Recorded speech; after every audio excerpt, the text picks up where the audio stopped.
All right, we're here with Brandon from Apostate Cigars, and Hello. we are both smoking the Apostate Initiatory. Um, we're doing this a little bit late. We featured the cigar last month, but so far it's performed really well in the blind tasting. You guys are loving it. It's last time I checked, I haven't updated it yet, but looks like it was like between 92 and 93 on your guys' ratings, blind tasting ratings. So. I Hell don't yeah. I don't know how you couldn't really like this cigar. I mean, this is kind of for anybody. This is for the experienced smoker, for the novice. It's creamy, it's woody, it's got some pepper, it's got some strength, but it's not too, I mean, it's perfectly right in the middle, but in a Yeah. great way, you know? In a good way. It's accessible, right? And yeah, you just nailed the profile. Couldn't have described it better. The initiatory, I mean, this was the first cigar that we ever blended as a, leaving retail and going into manufacturing. This was our foray into what does the blending of a cigar look like? And we were lucky enough to have the great Hochi Blanco show us what that process looks like. And Awesome. this was the vehicle for that education. So it is very, I call it traditional, but it's got our little spin on it, right? You've got the Sumatra wrapper from Ecuador. You've got the San Andres binder from Mexico, and then you've got all Dominican filler, kind of heavy on the Corojo. We've got some Criollo in there too, but this is we call it the initiatory for a couple of reasons. This is your initiation into, what we're trying to do as a company, how we're trying to make it accessible. Our cigars are for everyone.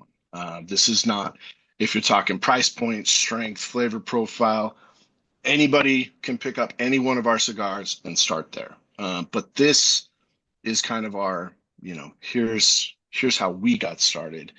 Maybe you should start here too. Yeah. Well, you can see, speaking of getting initiated with your brand, this is not just a normal cigar company. This is not, you're not a normal guy. Tell us. Thank you. Yes. You're welcome. Absolutely. I mean, you got all kinds of stuff going on the label. All of your stuff is really interesting. Just you got the tats on the fingers and the hands. Tell us about Yeah. yourself and how Apostate got started, what the name means, all that stuff. Sure. Yeah. Yeah. The Cliff's Notes version for you, because we could talk about it all day. Um, those familiar with the brand know that my business partner Kendrick and I grew up in Utah. Grew up Mormon, therefore grew up with the predominant religion in the state here, as one does, Yeah. and both did the thing where we were missionaries for the church. I went on a mission to the Dominican Republic. I was Ho-Chi's neighbor, and I didn't even know it. And he went to Scotland, and we both did that for 2 years. Came home, and then did the thing that most people do in their mid 20s. You have sort of a revolution of the mind, a revolution of your spirituality. If you're growth oriented at all, you want to figure out your own path in life, and not necessarily keep doing what you've been doing because that's what your parents gave you, right? So Yeah. it was we both broke away from the church in our mid 20s. Leaving Mormonism is a little bit tougher than leaving another religion, I think, because it's so permeating. Yeah. It encompasses so much of your daily life, your neighbors, friends, coworkers, employers. That's your entire network. So when you leave that network, it's a little alienating. It's a little, little shaky. Who do I hang out with? You can Sure. go Yeah. to a bar and try your luck there since your pendulum's going all the other way. Um, but I didn't find community again until I found a cigar lounge, and Wow. I found that cigar lounge through Kendrick, who started a cigar lounge for the same reason.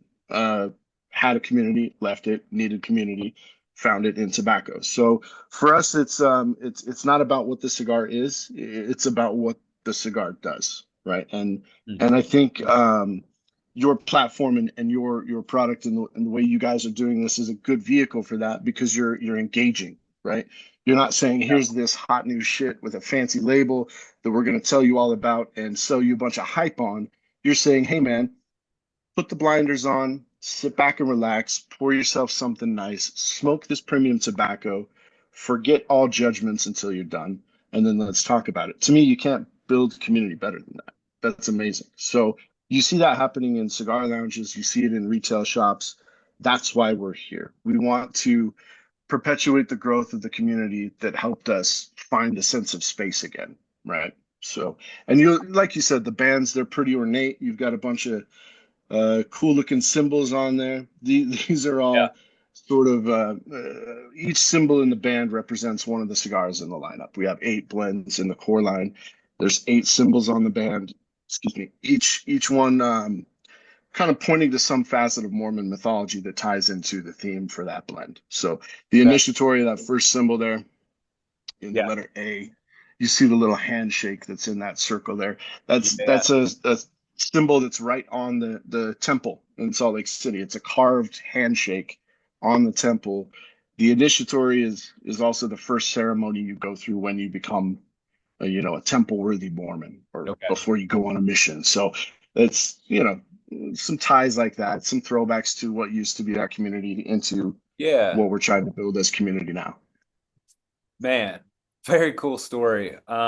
It seems so it does seem like you, even though you've separated from the church, you keep some of those roots because they're part of your culture growing up, right?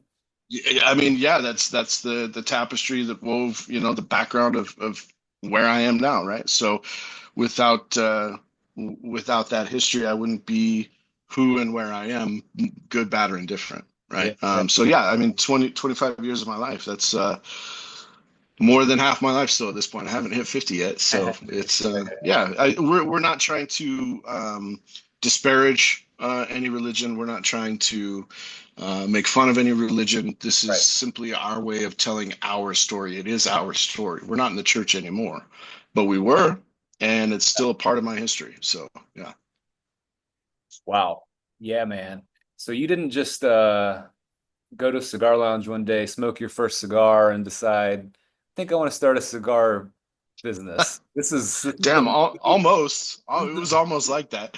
yeah, Uh, this is some deep-rooted stuff, man. You know, yeah, with the yeah. No, community, with coming out, with finding, your people.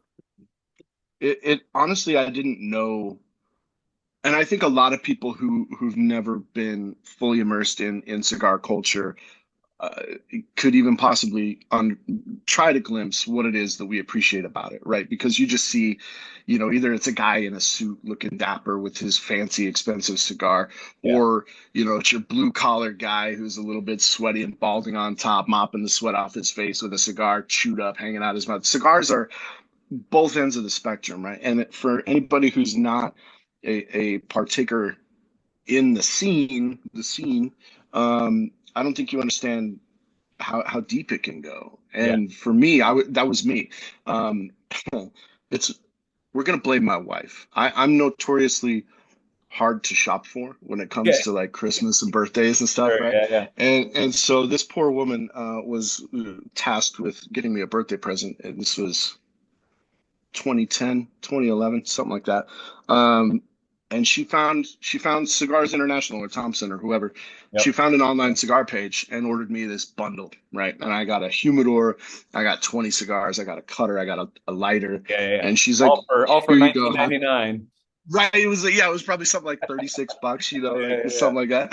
And I didn't know whether the cigars were good or not in there. She handed me this beautiful wooden box that I could display, full of cigars, cutter and lighter. I'm like, hell yeah, that's all. I never would have thought of that for myself. Yeah. I'd had a cigar, you know what I mean? I'd maybe tried a cigar one time, but she gives me this beautiful set, and it wasn't terrible cigars. There was some Padilla in there, like 1932s. Yeah. There was some Romeo Yuleta in there. It wasn't horrible. Yep. Um, Smoked them all in like a Yep. week.